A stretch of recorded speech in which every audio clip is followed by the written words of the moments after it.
This is pushing around 40 to 50,000 triangles per frame and millions of triangles per second on all of our platforms. As the character who is skinned on the GPU runs around, the GPU is doing all the work to animate him. The world around the character is lighting him. The lights around the character are affecting the character's lighting, and as he walks into shadows, he gets shadowed. If I press on top of the character, the context menu comes up, and I can interact with the character. I can call in a little pet to help me.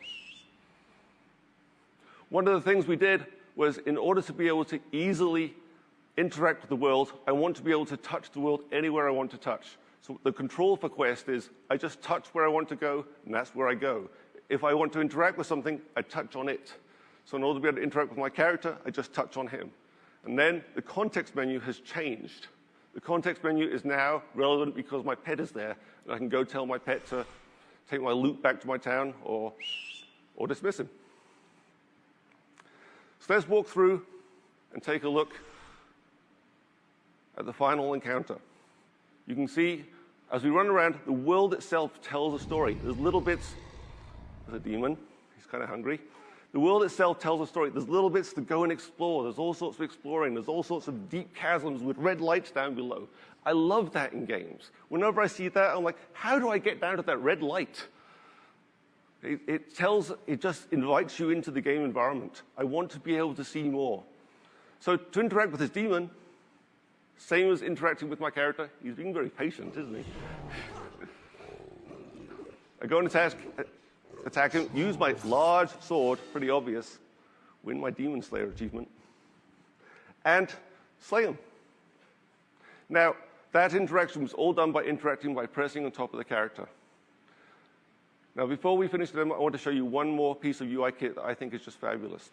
By pressing on top of the character's head, we bring up the user interface for the actual character himself. Now, this is all still UIKit. And what we did with UIKit was we skinned it. And we're going to be talking about how we did this in this talk this morning. We skinned it so that it looks just like the game environment itself. One of the things that we find absolutely compelling about running Quest was making the environment, making all the UI look like the game.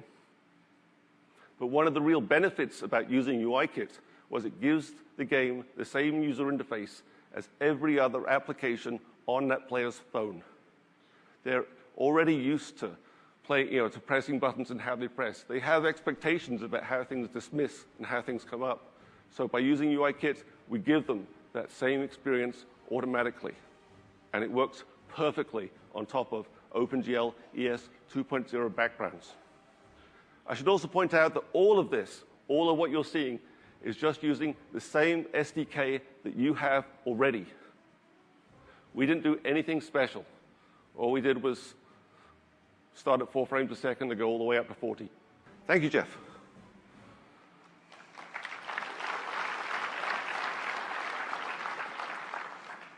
Now, one of the things that's really hard for you guys now, or harder and more of a challenge, is that you have to make games for more than one platform.